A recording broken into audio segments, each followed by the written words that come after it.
Magandang hapon.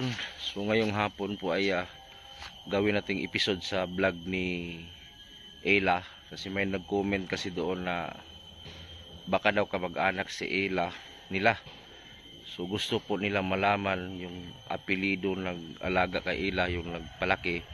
At yung mga detalye kay Ayla gusto nilang malaman. Baka may mga kutob daw sila, baka si Ayla daw ang kamag-anak nila.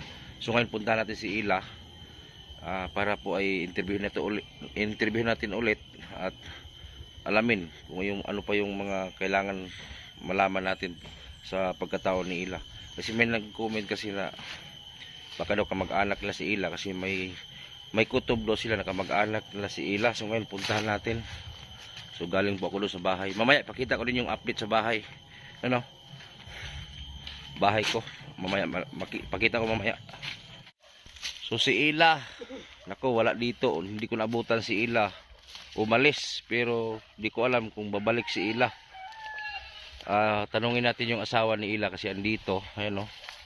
Ayan, nag-ano ng uling ang asawa ni Ayla. Tanungin natin kung bakit umalis si Ayla. Kuya, bakit umalis si Ayla? Pupunta daw ng Ha? sa anak niya daw. Pupunta sa Anak niya. anak kung ang problema kung andun pang anak niya. Andun. Ha? Sa DSWD. Unsa man niyang ingon dalhon na dire? Okay, magduaw ra daw to. Magduaw ra daw siya. Basig di na to mobalik. Balik to. Ha? Basig nihupas na ang kuan. Sa ba? Pas ng lana. So umalis daw si Ayla. Gisagpa ka ni Ayla? Suko to ganiya kay di na ko ugma na ka. Oh. Karon magay ka naka-schedule na daw siya. Nagalit siya kay pero binigyan mo ng pera. Pila po ihatag nimo? 500 na to. Matay daw. Napuso pagbalik ato. Dito ka siya oy. Dito mo ka siya 250 na ang Davao. Naman tagi organ mo kada. Kasi hulog.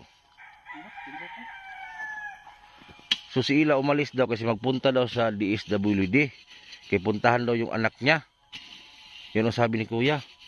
Yan si ate, ikaw ti, usap minibalaan mo. Muta na rin kunin mo ti, kay si Ayla maguti. Na, maraming nag-ano sa akin, kay baka daw kamag-anak na si Ayla, baka si Ayla daw yung bata na hinanap nila. Basin po siguro, si Ayla to ilang gipangita. Kay, mora po na balaan ako. Usa man to si Ayla kanang may pagkamalita? Ano yun? Burag na ay pagkamanlita, gitago rin niya. Baka dala siguro sa iyang sakit. Yung sakit siguro. Dala siguro, kay ganyan, dili unta may musugot nga mulakaw si Ayla, pero kuan man gyud magdisi si Dod mulakaw man gyud. Mula ka gud siya. Mulakaw gyud siya. Unsa may kutob mo balik pa ka to? Ambot lang pod ug makabalik ba tog di kay ang 500 ra man pud among nahatag siya kay di man pud nahatag tong bayar sa uling og dili daw mahuman. Mura gyud among nakuan sa iya ha. Pastilan. Pamasahe. Unsa may naibalaan mo kay Ayla ti sa iyang pagkatao? Unsa may na kanang nasagap nimo na kuan ba, yung mga impormasyon ba? Nam daw na siya kuan, kambal daw. May kambal si Ayla. Oo. Ni asa maron? Mo bitaw nang giingon niya sa ako nga na daw siya kambal mo nang nagpabulag daw siya. Dapat kung ang kambal baka nakabalutok yung ginikanan nila. Pareho daw na sila og nawong. Pareho gilabay siguro. Pareho daw po sila, pareho po daw sila gipampon niya, nagkabulag daw siya mo nang sige daw sila sakit-sakit. Basig na over siguro tambal ng bayanan na. Pastilan. Abigin ako na si Ayla ba? Naligo pa manggug ko? Nagsayo unta kaganihan, namunit patuguling si Ayla. Sus. Wa magkukasayo gud kay nagpapanday pa manggug ko sa balay. Ipunta mi mo sugot mo lakaw to ganiya ba kay wa lagi mi kwarta. Nya kay iha namang gi laparo-laparos kuya. Agiaway niyang asawa. So giaway na niya kay gusto gid mo lakaw. Tingnan na mo nga ugma na lang ka kay kuan wa pay kwarta dili gid siya kay mulakaw gid daw siya. Bagay kung tuyo gid diri ba kay naman ko yung nagkuan sa vlog ni sa video ni Ayla na baka daw si Ayla na ang gipangita nila. Oh, malay mo basig si Ayla gid ang kuan gitaghana sa ila nga mao tay gipangita gid nila. Kay ipapangutana gani sa impormasyon ni Ayla ba kanang unsa gi apelyido pangalan sa nag-adapt, apelido. O man ang apelido sa nag-adapt niya mo na. Magyari gyud. Malyari ang nag-adapt sa iya. Malyari ang nag-adapt siya. Oo. Asa ganito napita gyud? Taga Davao. Dabaw Matina. Davao Matina. Oh, Malyari apelido. Malyari. Ang pungutan na Malyari ang nag-adapt ang katuging Ang ako alang pud unta sa iyaan sa nag-adapt sa kay Ella nga man tagitugan gyud unta nila kay para makauli si Ella sa iyang kuan ginikanan gyud. gusto na ko may balak katubang made ba nila ba? O katuntang katabang nila Ella. Ibig sabihin kwartahan nila nag-adapt Ang nila. ako lang unta sa ila ha, dapat itugan nila kay para mahiluna si Ella ba, mabalik sa iyang pamilya. Mura po nako Para matris na to bag-asa kay dali ra man gud na ug sa pag-adapt yung kabalo to ang made nila ila sa una. Kay karaan naman itong made nila ila. Karaan to, mo to'y nag-iyaya kay Ella sa una, gikan paggamay daw. Kay balo gud sa ila asa napita punitan. Kay balot to. Asa man napunitan si ila sa kuano sa Di pa adapt ra gi murag gi kuan ra gito sa kuan pud sa DSWD pud daw na gikan sa ila. pastilan. Ayun po tara. Kayo-kayo pa man na. Oh, yan ang trabaho nila. Kayo-kayo pa. Kumakain kami ng apoy, guys. Oh. Ang mga hilaw ano sa man ibalik pa na niyo.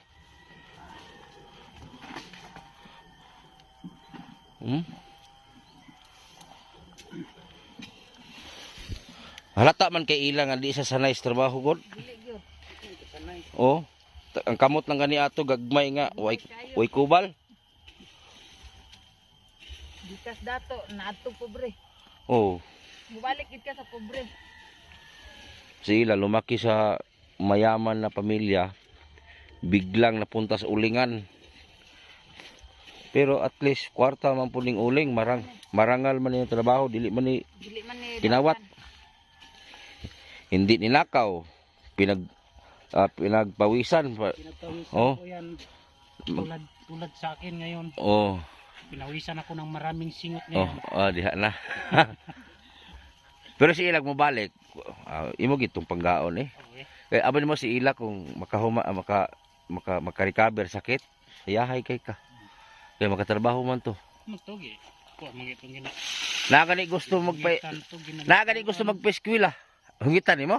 Yan ang liguan. Ah. Ilisan pa to nako. Ah, grabe. Hungit pa na. Sanay? Ginapakaon pa na. Hungitan ni tata. Ah.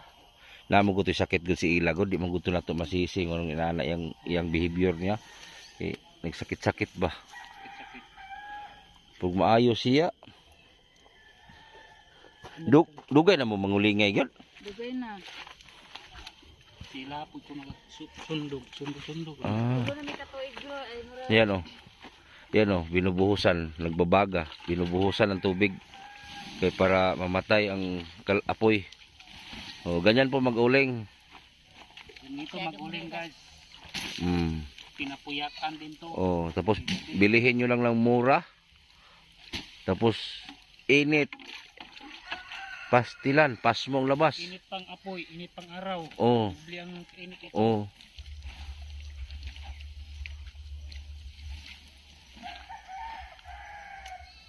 Sayang wala si Ila. Si Ila kung tuyo ginunta ba?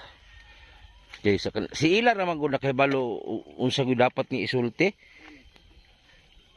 Gani, sayo po na to.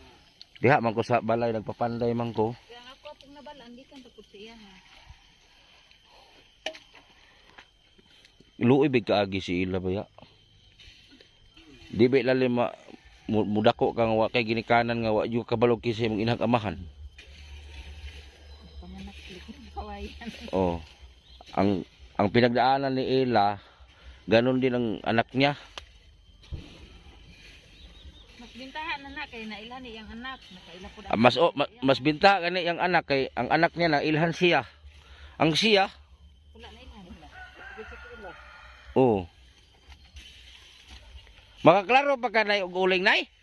Klaro man. Ha? Pila na edad ni mo nay? Ha? Pila edad ni mo? 72. 72. Oh, si 22 ang edad ni nanay, puro buyag. Mura pag 30 ba? Maog yun. Mura pag 30 ba? Mag 73 na ni karong Ugos. Karang Kita Ugos. pag inag Di, magsalan dito pa sa Ugos.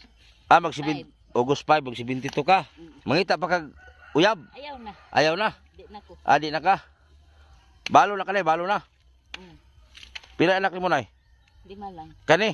Kani, kamanghuran. Kamanghuran. Usa may sikreto ni mo nay nga si 22 imong edad perti pa nimo mong siksiha. Ay, Ha? Usa may sikreto nay? ambot lang. Grabe si nanay, si 22 na andito pa sa uling, nakikibakbakan sa uling, oh. Ang iba na 60 pa ang edad, pero wa na. Nagsungkod na. Kuan na. So, anak pala niya to, si kuya, ang bana ni Ila. Ang bana ni Ila, anak ni nanay. Tapos, ito, bunso nila. Ilan po kayo bana, te? Yan o. Kato. Grabing ulinga, oh. Ay, Driyaw. Oh. Tara. Pakita ko muna sa inyo yung mga uling, ha. Oh. Wala man si Ila, dito magsinamok sa ulingan. Oh. Ganito sila mag-uling. Pila ka sako ni mahabwa? Pila ka sako? Oh. Ma, 40. 40 sako. Na, 40. Grabe uling, oh. Kaya sa 40, masubra. Ikaw lang ani sulo. Ako na isa ni. Sulo sa uling, grabe, oh. Ito yung singawan niya, oh. Singawan, oh. Ito yung singawan niya, sa gilid. Ano? Grabe laki. Kontrol lang aso. Oh, kontrol ang aso. Kontrol lang aso ba? I-control daw ang usok. Pag Pila ka adlaw niyo sa ma-harvest? tulo. 3 days. Ang katong dako kay dito, 1 week. Grabe. Sa 40 ka sako na meron ka ng magkano?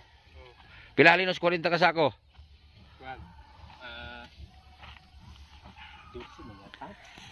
Ay, Talaga. meron ka ng 14,000. Ayan, meron silang 14,000 pag ma-harvest ito. Tapos doon sa bana ni Ila. Ito namang sa kanila, paubos na. Pero kalahati na pala ang nakuha, oh. Kalahati na ang nakuha nila na harvest. So, bali 12 na sako pa nakuha nila. Siguro ang natira, nasa mga 20 na sako, mahigit pa ito natira. I-harvest pa nila. Ito si nanay, si 22 ang edad, pero puro buyag. Nay, gaya ko anting-anting, nay. Iba ko lang sa Gaya ko anting-anting. yung Panginoon ang aking Anting-anting. Panginoon daw, anting-anting niya. Mga kuan kining mga mandaya gyapon siguro. Mandaya? Mga tribo ba. Ikaw sa hibalan mo sa Ila. Mandayo ni Tibo ang Mandaya mo. Mandaya gapon. Mingon mo siya nga di daw siya Pinoy. Nakakatawa ang Ila. Kato di ang mama sa una kining ang iya daw murag na daw ka kuan nga kuan ba. Laing lahi. Kanang Di man Pinoy man si Ila tanaw. pioneer. Mga yan. Nakauyab ko yung mama. Nakuyab yung mama.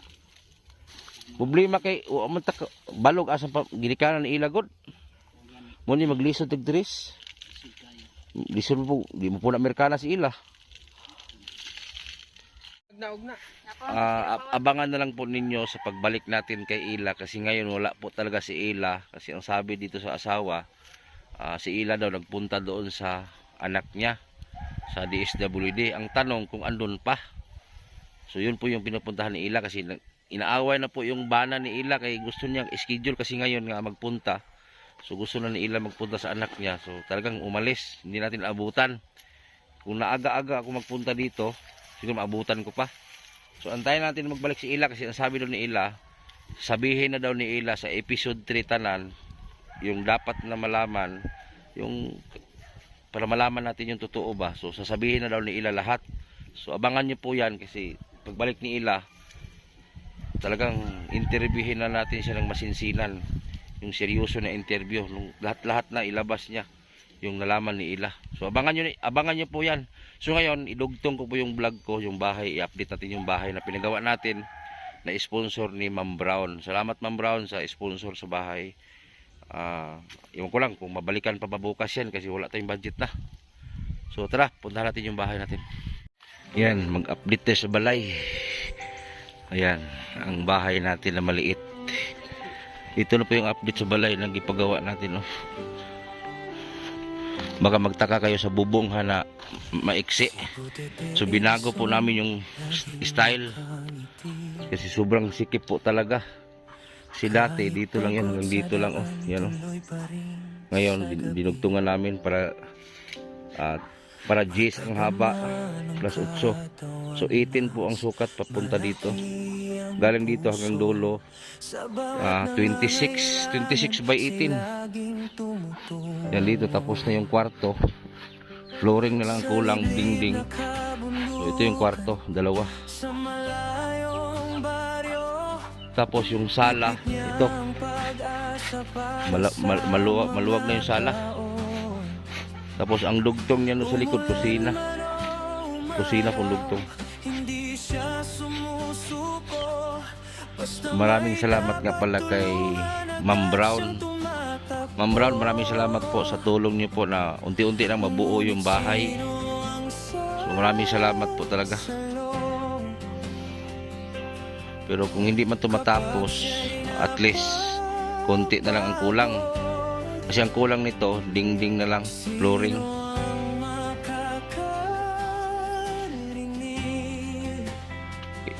Kailangan natin palakihan yung bahay kay baka may mga bisita tayo na makitulog or mga vlogger or mga supporter o sponsor na gustong gumala dito. So may bahay tayo na malugluwag na pwede matulugan. So ito, tanggalin ito, dugtungan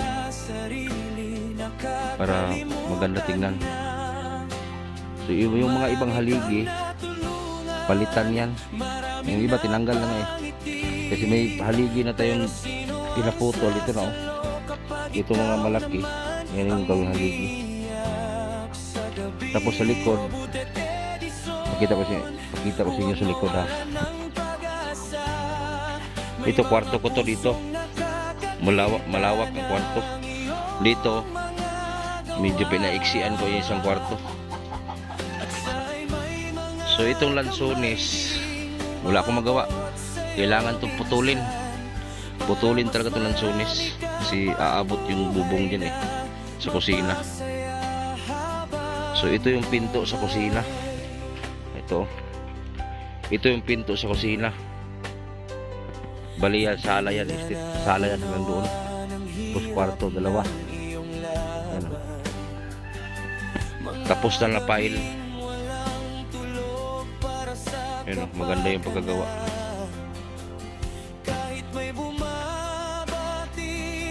Yung ginawa po nila kay lagayan po ng puste. So buhusan po yan dyan para dyan po ilagay yung haligi. Katulad nito ba, binuhusan nila ang puno para matibay.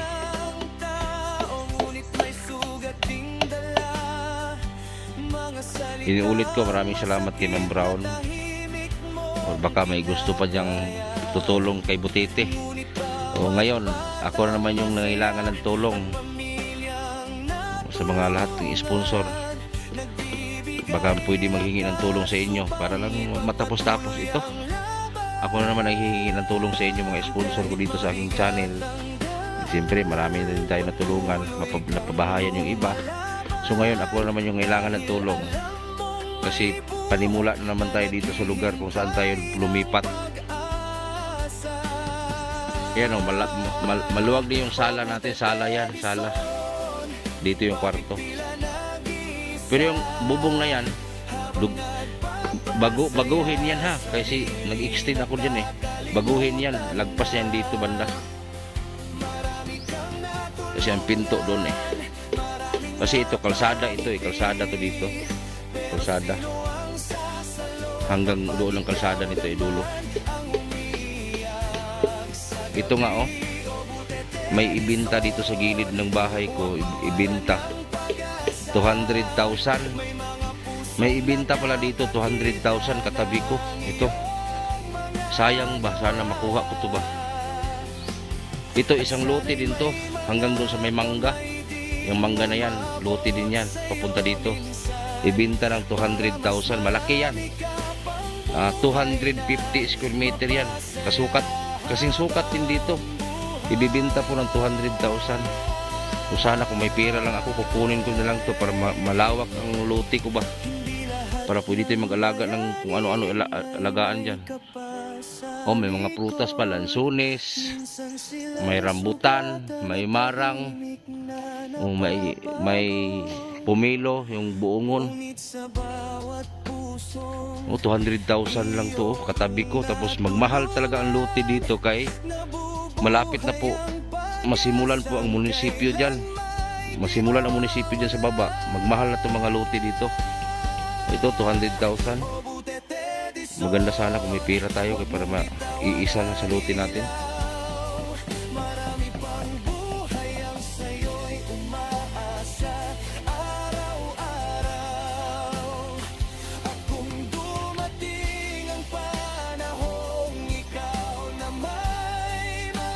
Wala na po tayong budget dito sa bahay. Ayan, problema na naman po tayo sa budget.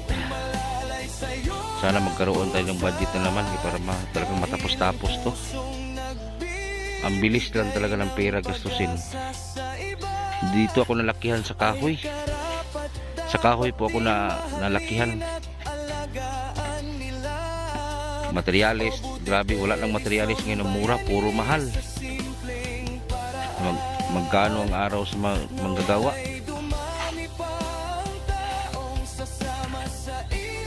Sana may mga himala na darating para matapos to.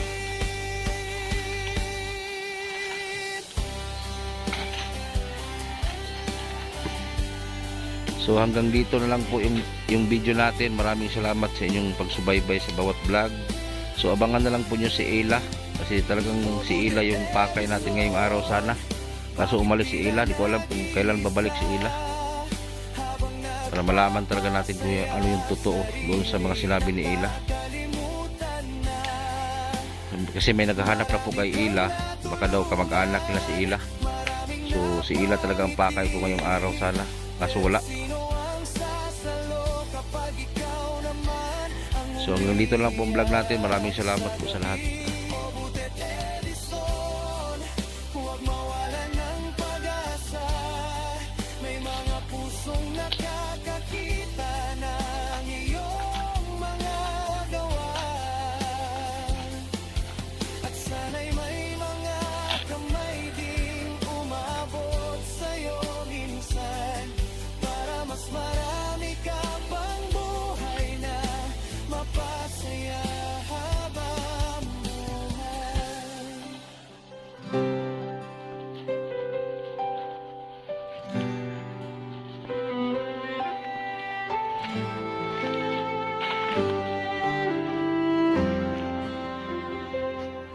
Si Budete Edison laging nakangiti. Kahit pagod sa daan, tuloy pa rin sa gabi. Mataba man ang katawan,